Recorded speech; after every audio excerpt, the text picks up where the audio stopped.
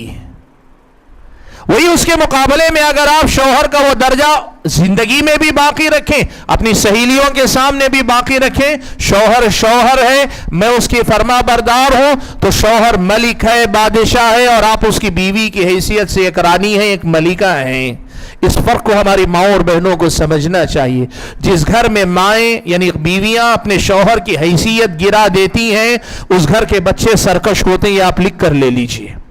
گھر کے اندر اللہ نے یہ جو نظام رکھا ہے قوام ہونے کا، یہ ازدواجی زندگی کی کامیابی کے لیے بہت اہم ہے. اس مسئلے کو ہمیشہ یاد رکھیں. یہ چھٹی بات ہے جس کا ہم اور آپ کو خیال رکھنا چاہیے. ساتویں بات جو آپ کے سامنے رکھنا چاہوں گا، سبحان اللہ، اللہ کے نبی صلی اللہ علیہ وسلم نے اور قرآن مجید میں اللہ تعالیٰ نے اس سے پہلے ایک بڑی حقیقت بیان کی. وہ یہ ہے کہ اس دنیا میں کوئی عورت مکمل نہیں، کوئی مرد مکمل نہیں.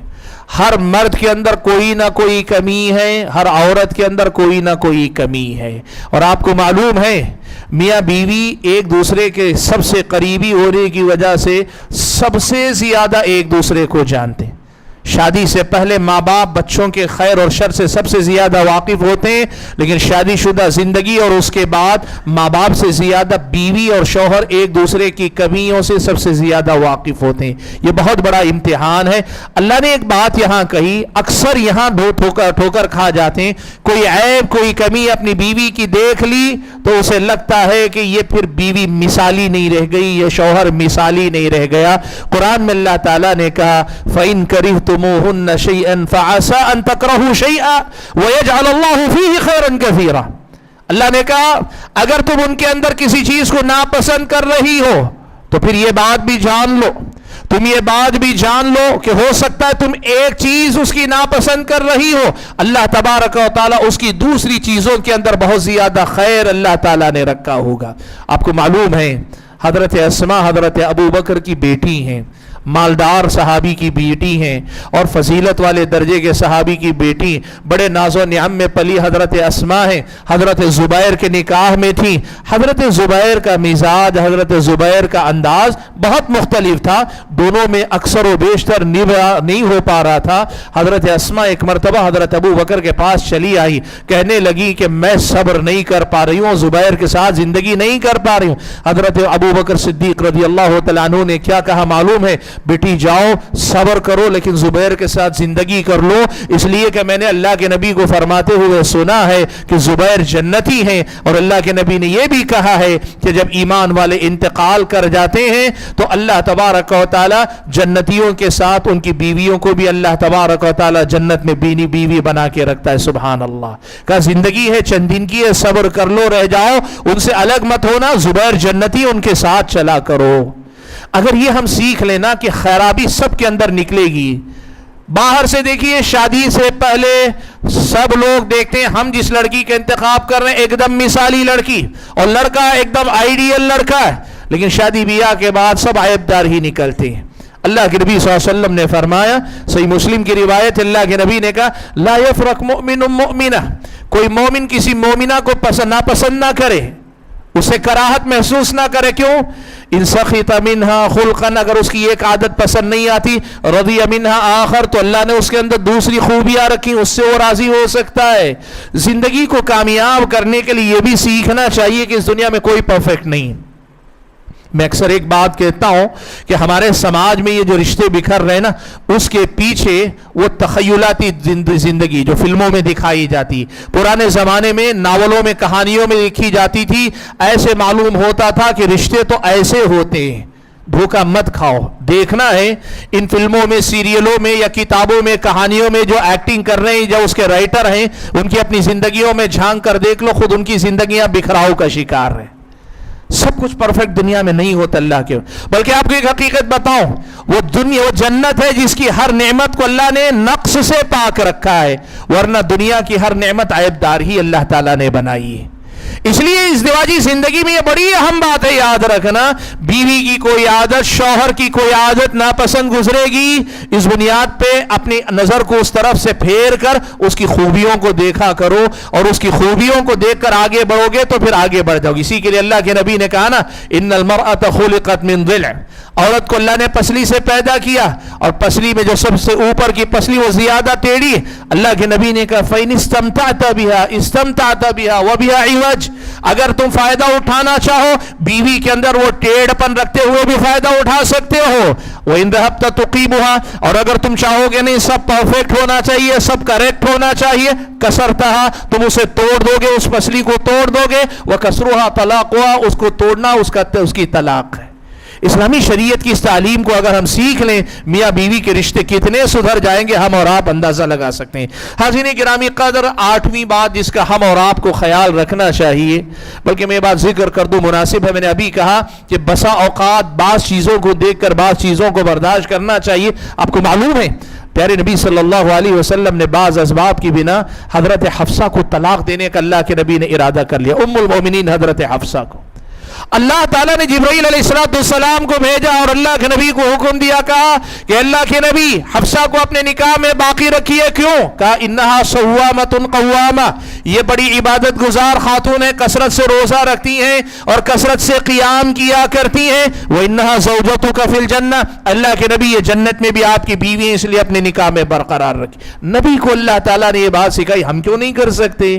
تو 8ویں بات جس سے ہم اور آپ کو خیال رکھنا چاہیے، دیکھیے بڑی اہم بات، قرآن مجید میں اللہ تعالیٰ نے رشتے کو، خاص طور پر میاں بیوی کے رشتے کو نبھانے کے 2 بنیادی طریقے بتائیں، ایک ہے محبت اور دوسرا ہے رحمت۔ وَجَعَلَ بَيْنَكُمْ مَوَدَّةً وَرَحْمَةً، مودت کسے کہتے ہیں؟ محبت کی بنیاد پر رشتہ نبھایا کرو۔ اور محبت کیا ہے معلوم ہے؟ سامنے والے سے لینے سے زیادہ سامنے والے کو دے کر آپ خوش ہوتے ہیں۔ آدمی محبت میں سامنے والے کو دے کر زیادہ خوش ہوتا ہے، سامنے والے سے لینے میں اسے زیادہ خوشی نہیں ہوتی۔ ایثار سے آدمی کام لیتا ہے، سامنے والے کو کھلا کر، سامنے والے کو پہنا کر خوش ہوتا ہے۔ محبت کی بنیاد پر رشتہ قائم کرو، اسلامی شریعت یہ کہتی۔ اور یہ محبت کیسے پیدا ہوگی؟ نبی نے سکھایا بڑے پیارے انداز میں۔ اللہ کے نبی صلی اللہ علیہ وسلم حضرت عائشہ کی تعریف کیا کرتے، تعریف عورت کو بہت خوش کرتی ہے۔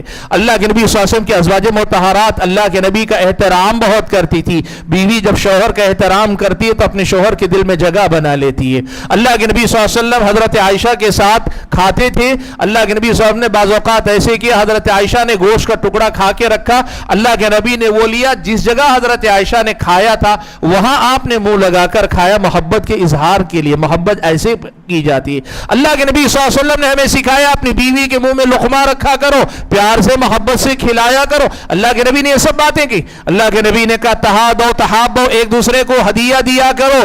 بیوی کوئی بہت بڑا تحفہ دینا ضروری نہیں، کوئی چھوٹی موٹی چیز شوہر کو اٹھا کے رکھ کے جتن کر کے دیتی ہے نا، شوہر کو لگتا ہے ارے واہ بڑا میرا خیال رکھتی ہے۔ اور شوہر بھی وقتاً فوقتاً اپنی بیوی کو کچھ چیزیں گفٹ کیا کرے، تحفہ دیا کرے، بہت قیمتی ہو ضروری نہیں، سونا دینارا ضروری نہیں، چھوٹی چیز اپنی حیثیت کے مطابق۔ شام میں آتے آتے کوئی چیز خرید کر لے آئے، کہا مجھے یاد آیا تمہیں یہ چیز پسند ہے اس لیے میں خرید کر لایا ہوں، بیوی نے کہا تو لانا الگ ہے، بیوی کے کہے بغیر کبھی کبھار اس کی پسند کا خیال کر کے لے آئیے، پھر دیکھیے محبت کیسے نہیں ہوگی، رشتہ محبت پہ نبھائیے۔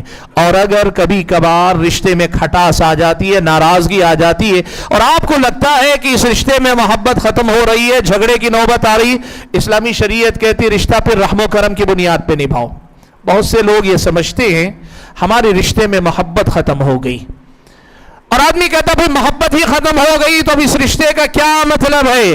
اسلامی شریعت نے کہا نہیں، جہاں محبت ختم ہوتی محسوس ہوتی ہے وہاں رحم و کرم کے سہارے رشتے کو نبھاؤ۔ کیا ہوگا؟ وہ غصے کا مرحلہ نکل جائے گا، وہ غصے کا پل نکل جائے گا، وہ مشکل دور آگے نکل جائے گا۔ جس رشتے میں محبت ختم ہو گئی تھی اللہ چاہے تو دوبارہ وہ محبت لوٹ کر آتی ہے۔ میاں بیوی کا رشتہ ایسا ہے 10 بار بھی جھگڑتے ہیں تو 11ویں بار پھر محبت ہو سکتی ہے، 100 بار بھی جھگڑ رہے ہیں لیکن دونوں طرف سے مخلصانہ کوششیں ہوں، دوبارہ اس کے اندر محبت پیدا ہو سکتی۔ اس لیے غصے میں آ کر محبت کی کمی کا احساس کر کے جھٹ سے آزاد ہونے کی کوشش مت کرو، رحم و کرم کے ذریعے رشتے کو نبھاؤ۔ یہ دو بنیادی باتیں ہیں، محبت اور رحمت کے جذبے کے سہارے رشتوں کو لے کر چلنے کی کوشش کرو۔